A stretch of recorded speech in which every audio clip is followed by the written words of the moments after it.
It's been an exciting, hectic October with some truly stellar releases, and I haven't even gotten to them all yet. But I took a break from those big launches last weekend to check out Steam Next Fest. This was actually my very first one, since I only got my gaming laptop recently, and honestly, I still don't use it much for actual gaming. So this whole event felt like stepping into a completely new world. Hundreds of demos, tons of tiny surprises, and way more variety than I expected. I was pretty overwhelmed. Still, I tried out 6 demos that caught my eye, 3 RPGs, and 3 cozy games. Some fizzled, some surprised me, and one in particular completely stole my heart. Hey friends, I'm Autumn.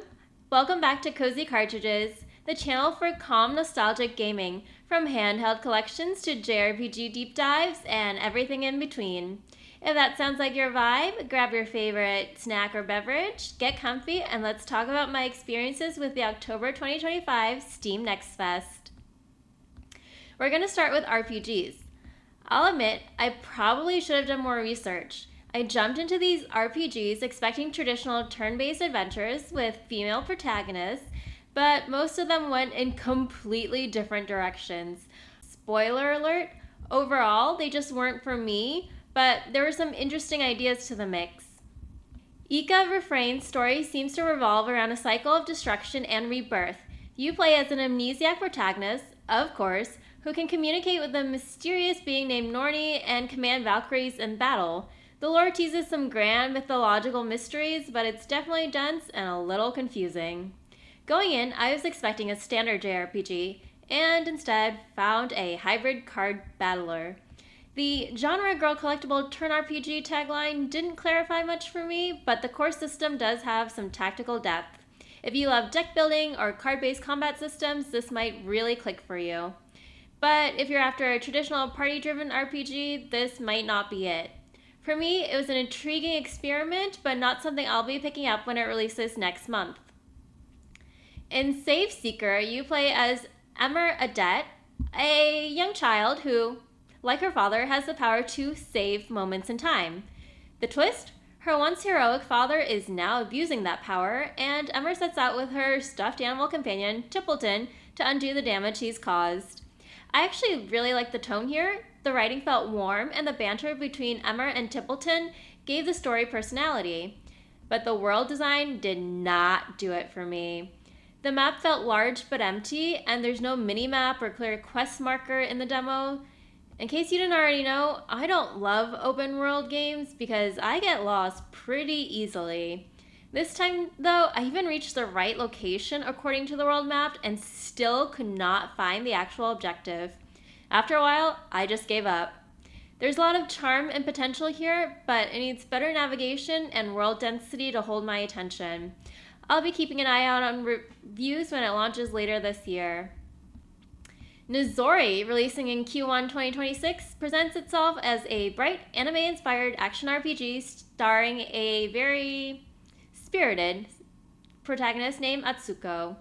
The demo leans into lighthearted fantasy adventure and lively dialogue, with short bursts of combat and some village segments in between. The art direction is cute and the combat feels snappy, but the world itself was static. You can't freely move around town, everything happens through still portraits, and conversations drag unless you fast forward, which I found myself doing. It's pleasant, but not immersive. For me, it was another reminder that I already have plenty of deeper JRPGs I'd rather be playing. While the RPGs didn't quite hit the mark for me, the cozy side of Steam Next Fest absolutely made up for it. These games reminded me why I love indie creators. Small teams pouring heart and creativity into imaginative experiences that feel genuinely personal. Shelf by Shelf, releasing today, October 23rd, if you are watching this video the day it goes live, is the second bookshop simulator we've seen this year. The demo drops you straight into running a tiny bookstore, buying stock, shelving titles, setting prices, and recommending books to customers. There's almost no setup. The loop is the loop. If you love a minimalist management experience, this might be for you. Buying, restocking, recommending. Supposedly, you can also decorate your shop, but that wasn't showcased in my playthrough. It is similar in core loop to recent release tiny bookshop, which made soft, gentle waves in the cozy gaming community this summer. However, Shelf by Shelf seems to lack some of Tiny Bookshop's warmth and charm. No story, no van relocation, and thus far, no character interaction. I'd recommend Shelf by Shelf if you find comfort in the pure gameplay loop itself or are just a complete bookworm. Personally, though, I'll be sticking with Tiny Bookshop for my cozy bookshop management sim. From the creators of True Root Book comes The Berlin Apartment, a narrative exploration game set within a single flat that you observe across different decades. You move through time, discovering the small stories, objects, and lives that shape this one space over the span of a century. Each time period plays a little differently, mixing unique mechanics to reflect the era. This one landed with a lot of emotional resonance for me. I love history, and having actually lived in Berlin made the setting feel personal. The tone is intimate and quietly emotional, and that art direction captures the passage of time beautifully. As a handheld, primarily Nintendo handheld gamer, I very much struggled with the PC controls, so I may pass on the November 17th PC release and hope for a console version later down the line. Conceptually, though, the Berlin Apartment is a standout. The star of the festival for me, though, was Starsand Island. This upcoming life sim set in a tropical paradise completely blew me away. I don't know how it wasn't already on my radar, but now it's one of my most anticipated games for 2026. The developers Seed Lab described their goal as restoring the carefree life of our childhood and helping players find a path that brings joy, both in the game and in their real lives. And honestly, that mission shines through in every frame. You're welcomed back to the island by your longtime friend Solara, who introduces you to the land and cabin your grandfather left behind. Don't worry, he's fine, just off traveling the world. From there, the possibilities open wide. You can farm, fish, raise animals, decorate, mine, explore, and even skateboard across town. The scale is massive, but the details are what makes it magical. The ambient sounds, the lighting, the animations, and the ability to simply be and interact in the world. I love that you can sit on benches or swings, which I may have done for a while just to enjoy the view. Even your furry companions have different distinct personalities, and the town feels alive without being overwhelming. Starsand Island feels handcrafted with real care and affection. It's a guaranteed day one purchase for me on any and every platform when it releases in Q1 2026.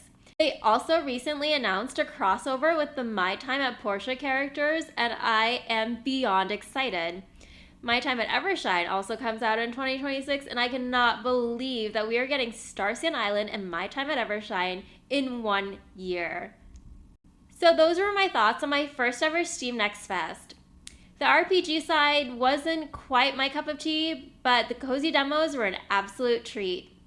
Starsand Island especially stood out and is one of my contenders for best games of 2026. What are your most anticipated games for next year? Because the year hasn't even started yet, and 2026 is shaping out to be an amazing, stacked year. Let me know down in the comments below what game you're looking forward to. I always love hearing from you. Thanks so much for watching this video. If you enjoyed it, please don't forget to like, subscribe, and turn on your notifications for more weekly cozy gaming content. Until next time, may your days stay joyful, your stories keep unfolding, and your inner child never stop playing.